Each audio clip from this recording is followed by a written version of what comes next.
Hello everyone, the History of Pi channel is with you. Today, we are going to talk about the towers of Moonlight and a little bit about balls. At the beginning of the 19th century, the streets of American cities were dedicated with gas lanterns. But the gas lanterns didn't give very bright light. There were also rumors among the townspeople that gas lanterns cause acne. But the mayors of cities did not care about acne, they needed high-quality street lighting. Back in the early 19th century, the English inventor Humphrey Davy, who can be considered the founder of electric lighting, discovered that if you bring two carbon rods through which the current flows close enough to each other, then a dazzling white light appears between them.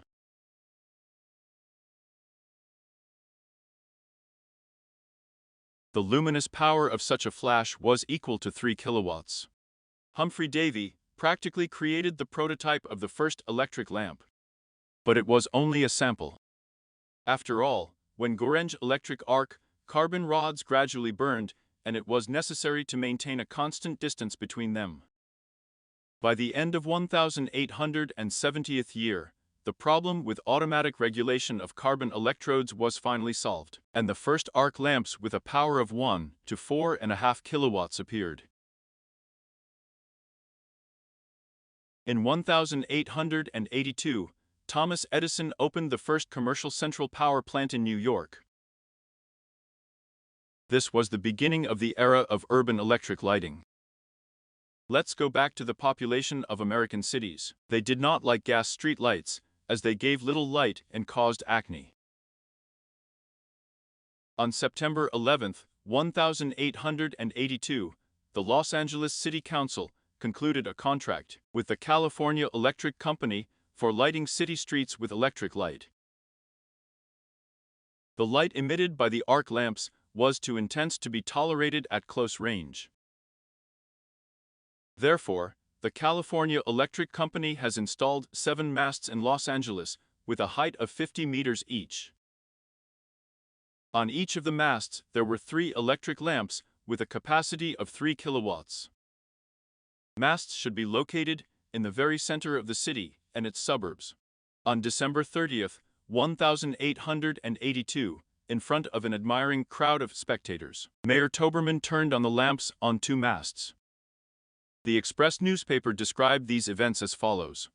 The main street light burned constantly and beautifully, and it shone like the light of the full moon on the snow.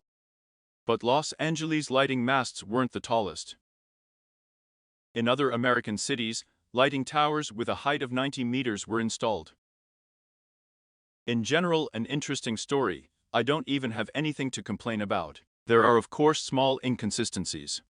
For example, the glow time of an arc lamp was 1 hour, then the carbon rods completely burned out and had to be changed. It seems nothing complicated, you just need to put 2 new coal rods. But the height of the mast is 50 meters, and I don't understand how they climbed there every hour. But it's all a small thing. The main thing in this story is that at the end of the 19th century, there were powerful sources of electric light.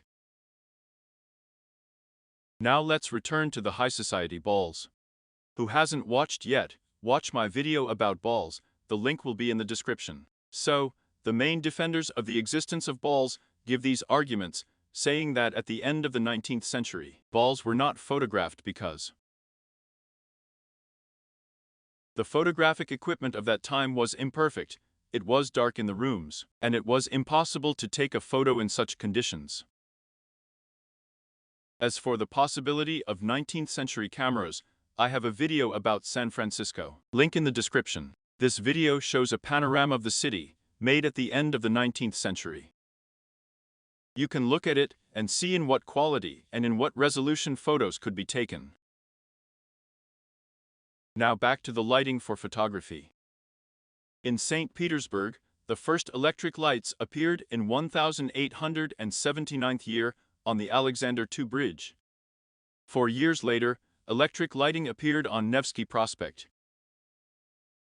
So, in 1883rd year, permanent electric lighting has already appeared in St. Petersburg.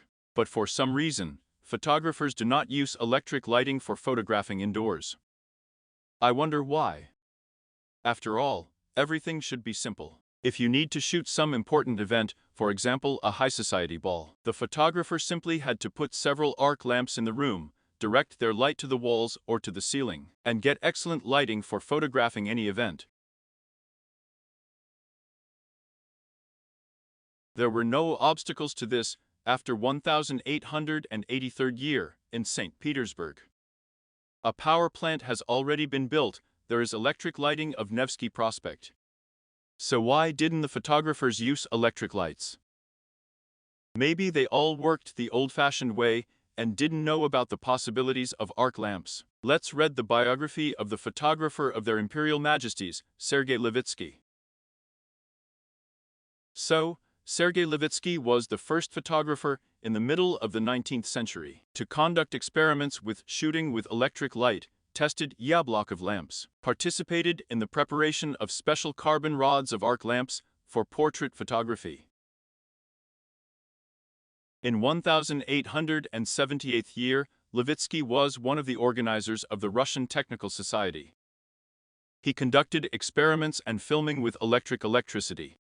It turns out that, at the end of the 19th century, there were no technical obstacles to photographing high society balls. There is a power plant in St. Petersburg, powerful arc lamps have been invented, and most importantly, the court photographer uses electric lighting in his photo studio. So why are there still no photos of 19th century balls? The technical capabilities of photographing have already been there, but there are no photos of balls. Probably balls are a myth invented for us by historians. That's it. Watch my channel.